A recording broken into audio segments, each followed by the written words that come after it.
బాబాయ్ నమస్తే. ఏం పేరు మీ పేరు? నా పేరు యాదయ్య. యాదయ్య. యాదయ్య గారు, జూబ్లీ హిల్స్ ఉప ఎన్నిక ఓకేనా? మీ ఎమ్మెల్యే ఎవరు? పాత ఎమ్మెల్యే మాగంటి గోపినాథ్ చనిపోయారు కదా ఆయన. మరి ఇప్పుడు ఉప ఎన్నిక వచ్చింది, మరి ఎవరు గెలిచే అవకాశం ఉంది ఈసారి? ఎందుకంటే 3 పార్టీలు కూడా పోటీ పడుతున్నాయి కదా, మరి ఏ పార్టీకి అవకాశం ఉంది? రెండే ఏంటి? బీజేపీ, బీఆర్ఎస్ అంతే. కాంగ్రెస్ లేదా? అరే అధికార పార్టీ కదా బాబాయ్. రాదు. రాదా? అవునా? రాదు. మరి ఏ పార్టీ వస్తుంది ఇక్కడ? బీఆర్ఎస్ వస్తుంది. బీఆర్ఎస్ వస్తుంది పక్కా.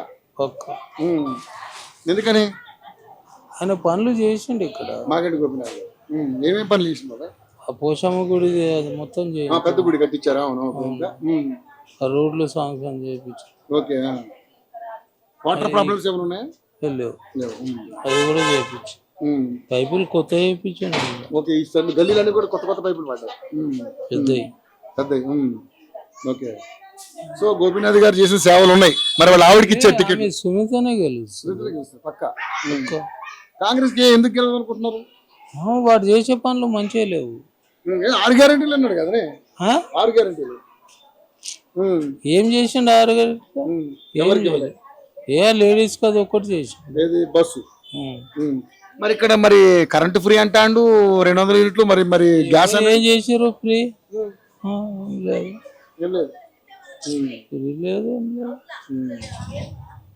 సో కాంగ్రెస్ పార్టీకి ఛాన్స్ లేదంటే. మరి నవీన్ యాదవ్ అనే కుర్రోడు మీకు తెలుసు కదా? నవీన్ యాదవ్ తెలుసు. కాంగ్రెస్ పార్టీ నుంచే పోటీ చేస్తుండు కానీ అంత ఇంప్లెన్స్ లేదు. అనుభవం కూడా లేదు. మరి సునీత గారికి ఉన్న అనుభవం? ఇప్పుడు వాళ్ళ బర్తెంబర్ జరిగింది కదా, అనుభవం ఉంటది. ఆయన చేసిన పనులు కూడా ఇక్కడ ఫిలిం నగర్, బోడాబండ, కృష్ణానగర్, అక్కడ పైకి అంతా ఆయన్నే. వీకర్ అంటే కొంచెము గరీబులని ఆలోచించి వాళ్ళని ఆలోచించి పని చేస్తారు. మిగతాది ఎవరు వచ్చిరని. ఇప్పుడు వీడు పీజీ ఉన్నప్పుడు కనీసం ఒక 10 సార్లు గెలిచాడు.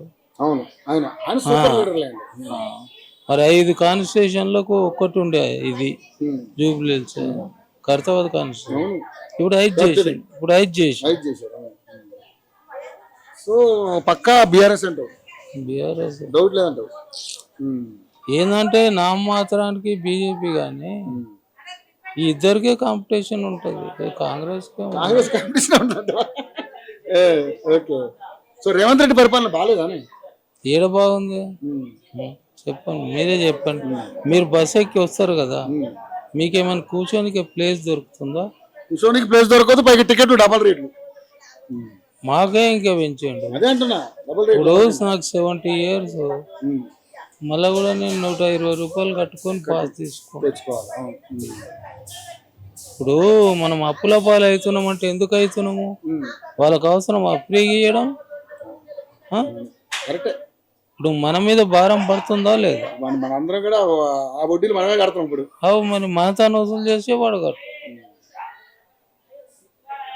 ఇప్పుడు నెక్స్ట్ 4 వచ్చేది కూడా బీఆర్ఎస్. కాంగ్రెస్ రాదంట.